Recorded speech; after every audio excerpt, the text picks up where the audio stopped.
Welcome back to another episode of With Love Mama, the podcast. I'm Tanika, but before we dive into today's episode, I just want to say a huge thank you for being here. This podcast was created to feel like a safe space where women can exhale, feel seen, feel informed, and feel a little less alone in whatever season they're moving through. So if the conversations that we've had have supported you in any way, one of the most beautiful ways that you can support the show is by subscribing, leaving a rating, or sharing an episode with another woman who needs to hear it too. It genuinely helps our podcast to grow and reach more women navigating preconception, pregnancy, birth, postpartum, and beyond. So let's get into today's episode. Welcome to another episode of With Love Mama, the podcast. Today, again, I have Dr. Chelsea Mill with me. How are you going? Hi, I'm back again. She's moved in at this point. Yeah.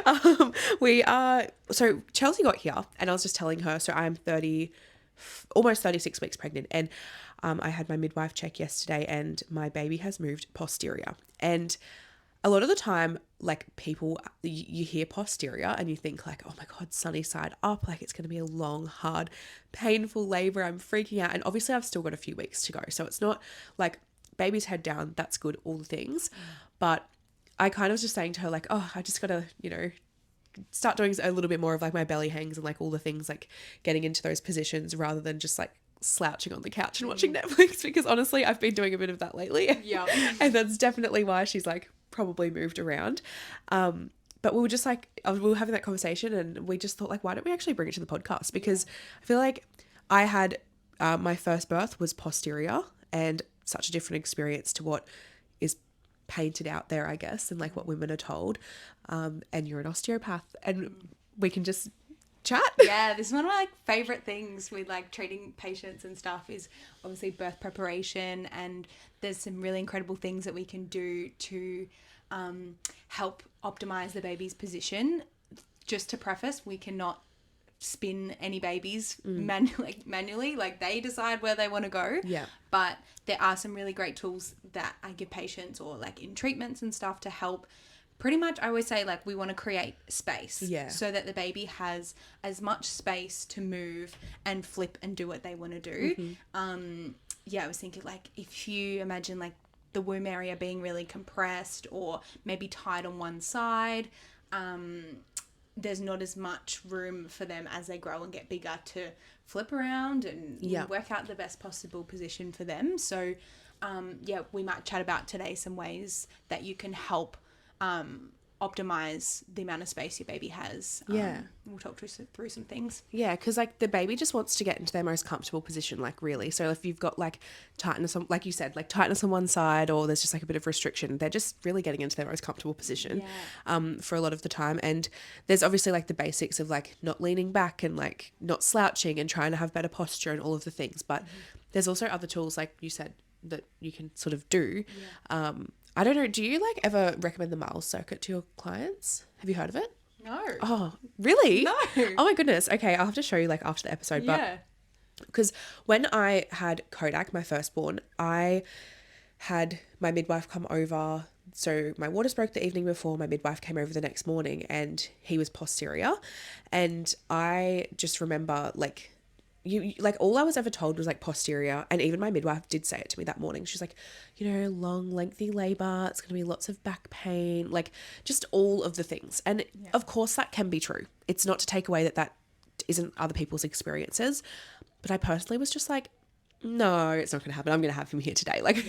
And then I did the Miles circuit. That was something I did. It's like a 3-part circuit to help spin the baby into optimal position. It can also be a way, like I guess, natural induction method, because it's like supporting the baby to get into the right position, which once baby's in the right position, usually they're moving down, labor begins, all the things, right? But that's something I do like tell my clients about a lot, and I did that, and then I ended up only having a 3-hour labor and no back pain. And baby did spin into optimal position. So that was really supportive for me. But I think I just want to bring that part in of like, if you are being told right now baby's posterior, please don't hold on to it having to be then a traumatic, long, terrible birthing experience. It hasn't, your baby being in that position, they're, like you said, Chelsea, like they're just gotten into a position that's comfortable for them. It doesn't actually mean that your body's failing. It doesn't mean that your baby doesn't know what to do. It's just actually a presentation for the moment. Yeah. And they can spin like during labor. And yeah, I think like also there's a lot of posterior, like some babies I think just want to be posterior. Like you hear a lot of mums, like they might have 3 children and they're all like posterior. So it might just be that that's the best position like for your body potentially. But yeah, as we said, there are some things we can do to help, but if you've done all those things and baby wants to be posterior, then yeah, they might turn in labor, but maybe they also want to be posterior. That's so true. I think that's a really great point of like baby can still be born posterior. Like it doesn't actually mean that baby posterior means, you know, emergency cesarean down the track if that's not what you're wanting for and you're like freaking out and you're like, oh my gosh, like do not want that outcome. Maybe your body can actually just birth your baby posterior. What were some of the things you did during your labor? So I did the mile circuit, which is exaggerated side lying when you're on your left side and you've got like pillows and you're like exaggerating that. There's actually, if you look it up, I can just leave it in the link of this podcast and I'll send it to you as well. It would be a good resource probably for you. But there's like, oh my gosh, my brain, I'm just like, sorry. Guys, I'm pregnant. Give me a break. So there's the exaggerated side lying. There's also like the lunging. So like walking up the stairs like sideways, like lunging on your side, you know, like just to create that space. And there's also like the, you know, when you're like basically, what's the word? Like downward dog vibes, but like you're on your knees. Like, is it inverted? Inversions. Yeah. And you like hold each pose for like 30 minutes. But I think I didn't do the lunges. I just did the exaggerated side lying and the like forward leaning. And I don't know when baby like turned from posterior in my labor, but my labor, like my midwife had come at like 8 a.m. and then my active labor began at 12. So that's like a little bit of time when I was just stuffing around with it a bit. Like I also wasn't like putting lots of effort into it. I was kind of like doing it a bit. And then I think a big thing for me was I was listening to like birth affirmations and just like keeping myself calm and not focusing on how the presentation of my baby was going to create like a terrible experience. Like I just wasn't subscribing to that. Yeah. Obviously if you focus on the fact that your baby's posterior, that's going to induce some fear. So I think that's all I really did. Like obviously leading up to in that pregnancy, I didn't have a toddler like I do this time, so I had a lot of time to like also try and just like keep my body, like I was coming to you like all the time for osteo. I was doing acupuncture, all of the things, right, just to support my body, which I'm doing still things this pregnancy, but it's just a different experience your second time, in just supporting my body to just feel that calm and that trust in myself, which I think it helped because I was told I was going to have a long lengthy labor and I was basically threatened of my home birth being taken away from me because, you know, my waters had broken, like all the things, whatever. And that just wasn't what happened.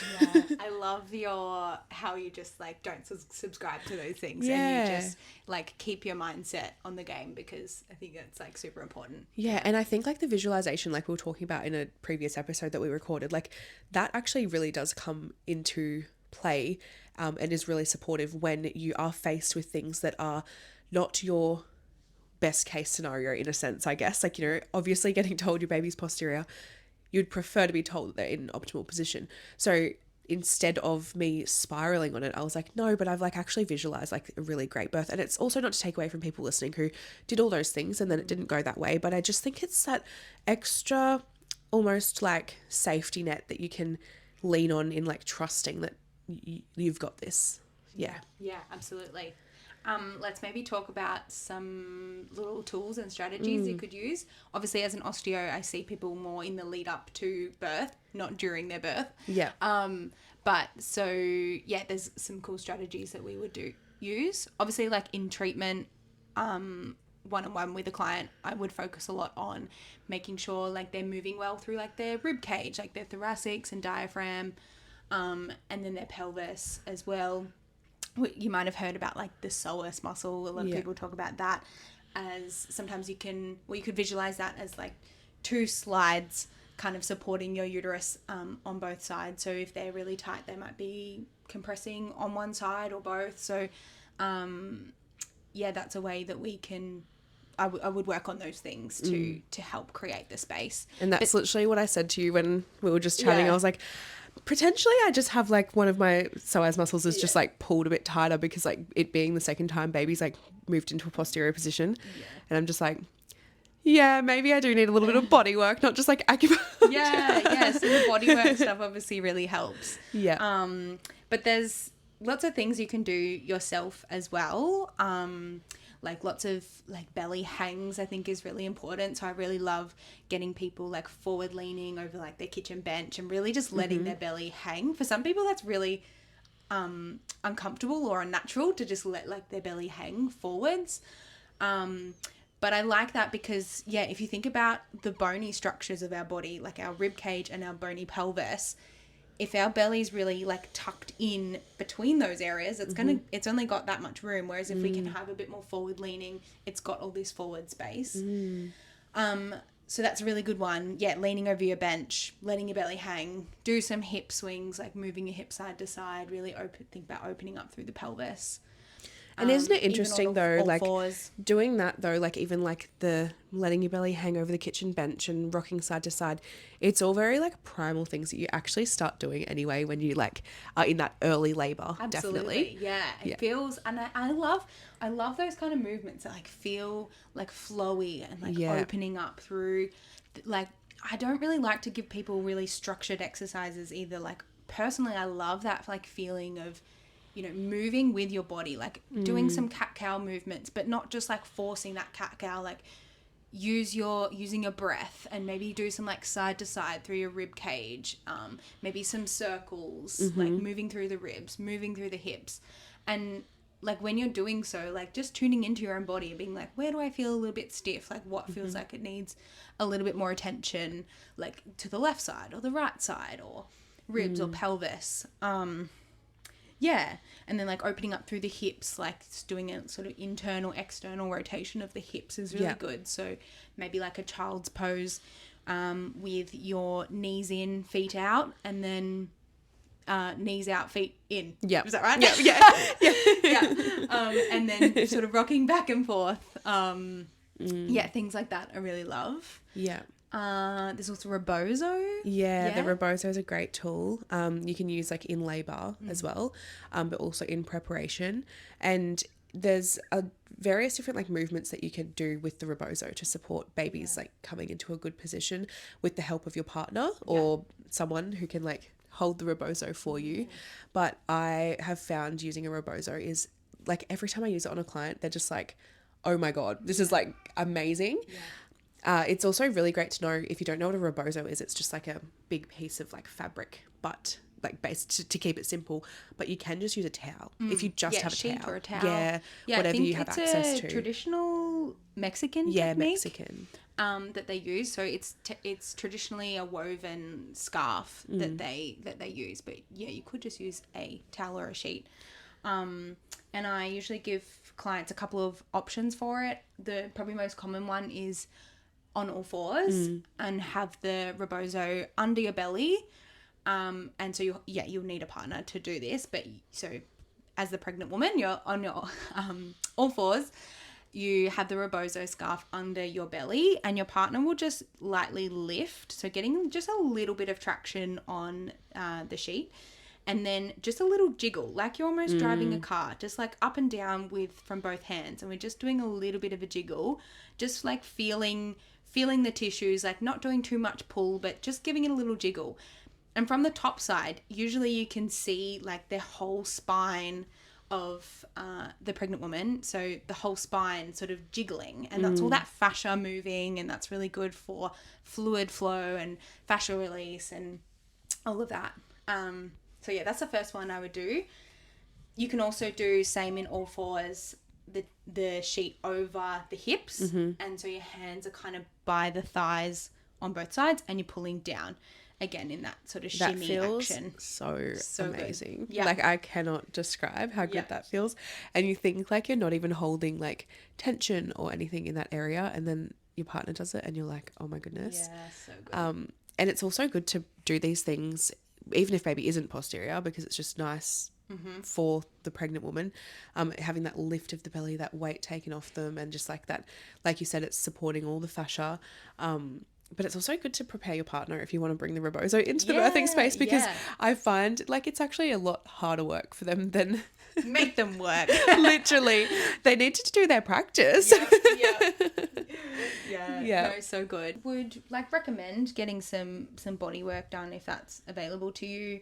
But yeah, lots of forward hangs, the rebozo, being, you know, active as much as, you know, your body's able to. Walking can help, and then I guess, like you said, minimizing as much as possible the slouching on the couch. The other great thing is using the birth balls. So sitting on that instead of the couch, that puts us in a little bit more of an anterior tilt through the pelvis. So again, that anterior tilt, belly is going to hang forwards a little bit more rather than like laying back on the couch and it's all sort of compressed through the anterior line, so the front line of the body. Also, when you're driving, it's really great if you can have like a little cushion behind your back or something, just again for that anterior tilt. I think it's great though how you did mention like you can do all these things and then your body might just actually like your baby's being posterior. Yeah, exactly. Yeah, we can only do what we can do. Yeah. But all those little things, I always like to say, the little things add up. So it's only going to benefit you from trying these little things, and if it's one little thing each day that you do, or if it's 5 little things that you do each day, they're all going to add up in a positive direction. So do what you can. Definitely. Well, that was a good short and sweet little episode about posterior posterior presentation of the baby. And I hope also me sharing that like my first birth was still so incredible, being posterior also is like relieves your nervous system a little bit, because I just know like being especially if it is your first time, or even just your first time experience posterior, like you can go straight to all those stories and it can be like really scary. It can be like, oh my gosh, like I've done everything and then like I'm failing or whatever. It's like it's just not that. It's just a presentation. Absolutely. Love it. Slay.